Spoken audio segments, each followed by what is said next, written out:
અમદાવાદમાં છેલ્લા 10 વર્ષથી નવરંગપુરા એએમટીએસ બસ સ્ટોપ બંધ હાલતમાં જોવા મળી રહ્યું છે।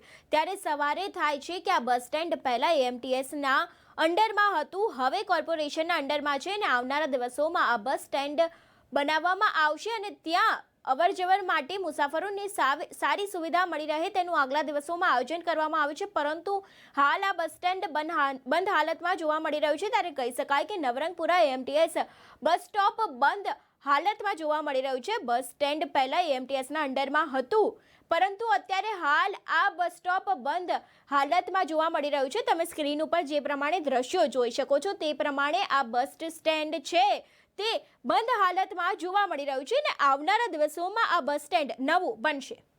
સાહેબ, આ જે નવરંગપુરા બસ સ્ટેન્ડ છે એ કેટલા વર્ષોથી બંધ છે, લગભગ 15 વર્ષ જેવું થઈ ગયું, એનું કારણ શું બંધ કરવાનું?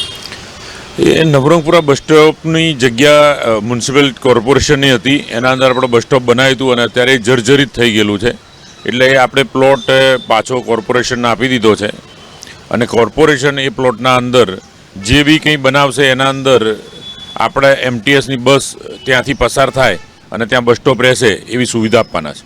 ઓકે, શું બનાવવાના છે ને એવું કંઈક માહિતી?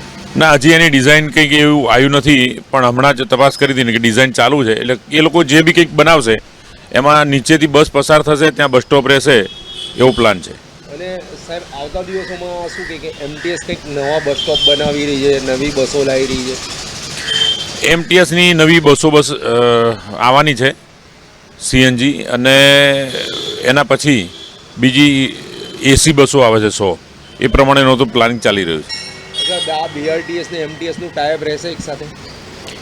એ બી ચાલી રહ્યું છે, પણ હજી કેટલા અંશે પૂર્ણ થાય છે એ જોઈશું।